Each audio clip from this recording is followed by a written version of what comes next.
How to post on Facebook Marketplace without friends seeing. Hi everyone, I'm here to assist you today. Without any delay, let's jump right in. First, open Facebook on your device. Then at the top, click on the Facebook Marketplace.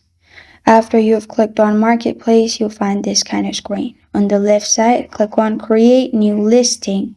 After you've clicked on Create New Listing, you will find this kind of screen pop up.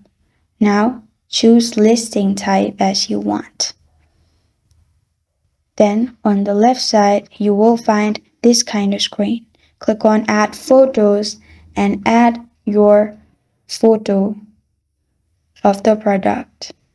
After you've added the product's photo, scroll down, add the title, add price, scroll down more, add other information as you want.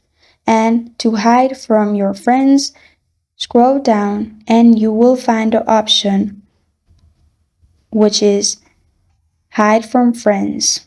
Turn that on. Make sure the circle is on the right side, then press on next at the bottom.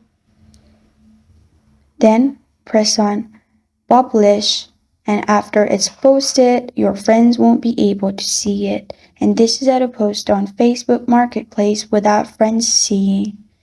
Thank you for joining me today. If this video helps you out, please leave a like and subscribe for more. Got a question or want to suggest a topic? Comment below. Thank you for watching.